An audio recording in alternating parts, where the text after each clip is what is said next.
हैं दुनिया में सब कुछ समझ आ जाता है, पर कुछ वाक़यात ऐसे होते हैं जो ज़िंदगी भर दिमाग के कोने में किसी साए की तरह चिपक जाते हैं। आज हम बात करने वाले हैं 3 ऐसे घरों की जहां रहने वाले लोगों ने वो देखा जो आम इंसान देख भी ले तो भी यकीन नहीं करता। ये कहानियाँ सिर्फ सुनाने के लिए नहीं, महसूस करने के लिए हैं। स्वागत है आपका सिनिस्टर टेल्स हिंदी में। यहाँ मैं आपको सुनाने वाला हूँ 3 ऐसी सच पर मबनी कहानियाँ जिनमें ज़िंदगी और मौत के बीच का फ़र्क सिर्फ एक सांस का है।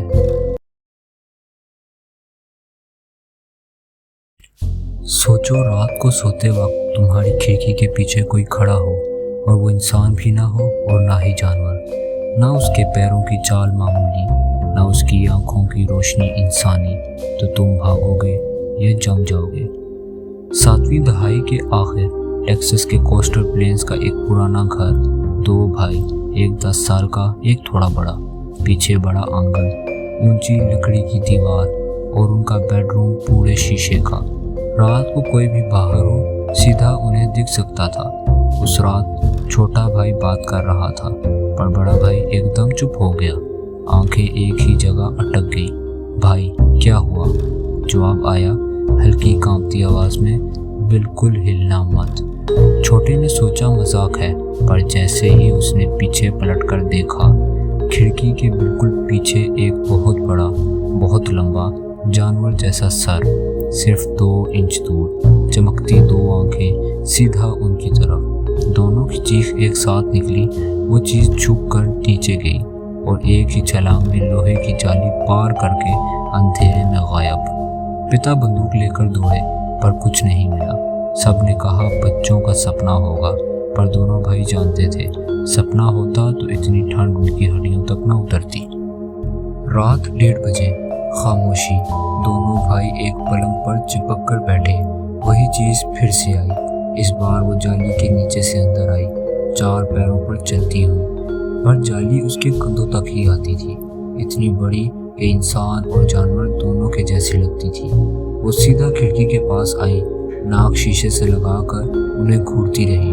बड़ा भाई धीरे से बोला, बस अब नहीं। जैसे ही वो पलंग से उतरने लगा, एक जोर की चमक, एक धमाका, और वो चीज खिड़की से पीछे जा पड़ी। पर एक पल रुक कर वो दौड़ी और 20 फुट की छलांग मारकर लोहे की जाली पार कर गई। उस रात वो घर छोड़ दिया गया।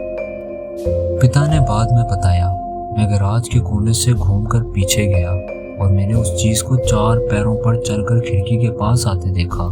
फिर वो सीधी हो गई, आधा इंसान आधा कुछ और। उसका जिस्म अजीब सा था। उन्होंने गोली चलाई, पर फर्क नहीं पड़ा।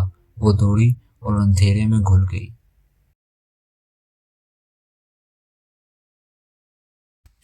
सोचो, एक नया घर, नई दीवारें, नई फर्श, सब कुछ बिल्कुल ताज़ा, और फिर भी रात को जब तुम अकेले होते हो, घर चलना शुरू हो जाता है। जिस चीज़ को हिलाना नहीं चाहते वो हिलती है। जहाँ साए नहीं होने चाहिए वहाँ साए चलने लगते हैं। एक आदमी एक नए बने घर में शिफ्ट होता है। पहले कुछ रातों तक दरवाज़ों का ज़ोर से हिलना, बंद होकर भी आवाज़ देना। उन्होंने सोचा लैच का मसला है, और वो सच निकला। लेकिन कुछ महीने बाद जब घर बिल्कुल सेट हो जाना चाहिए था, उस वक्त आवाज़ें बढ़ने लगी।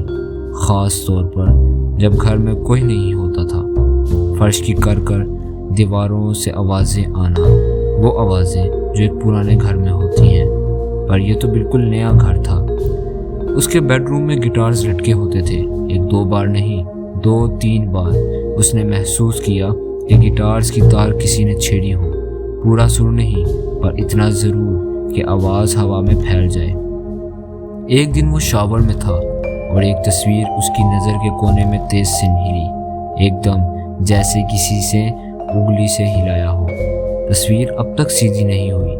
रात को किचन से बर्तन हिलने की आवाज़ें, जैसे कोई धीरे से खाना ढूंढ रहा हो। सबसे अजीब चीज़, उसके बेडरूम में एक दिन अचानक भरमार जैसी मक्खियाँ भर आई।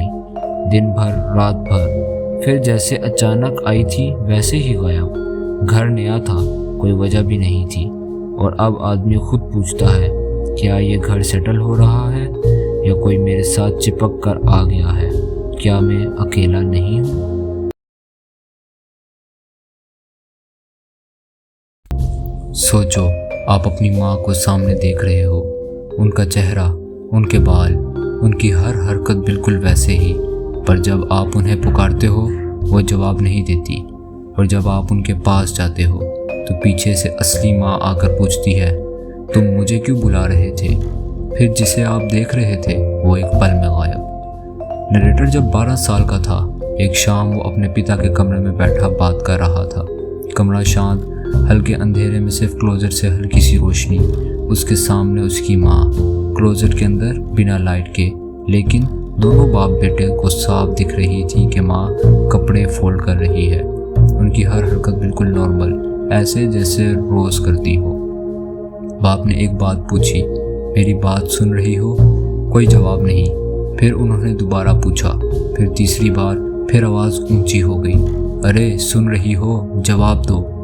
लड़का खड़ा हुआ, धीरे से क्लोजेट की तरफ गया, पर जैसे ही एक कदम अंदर रखा, पीछे से दरवाज़ा खुला। माँ आई और टॉवल में लिपटी हुई बोली, तुम चिल्ला क्यों रहे थे मुझे बुलाकर?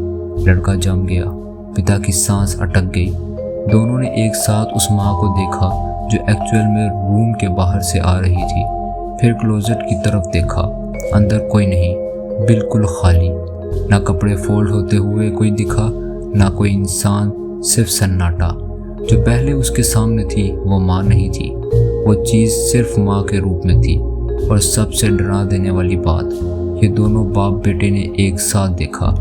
ये ना सपना था ना भ्रम, जो कुछ था वो एक पल के लिए उनके घर में था, उनकी माँ का रूप बनकर, और फिर वो गायब।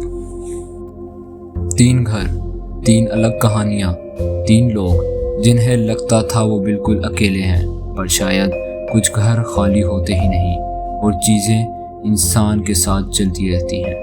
मैं हूँ आपका रावी, और याद रखना, अगर तुम अपने घर में कोई हल्की सी छलांग, कोई गिटार की तार या कोई रूप जो तुम्हें जाने पहचाने लगे, तो शायद कहानी शुरू हो चुकी है।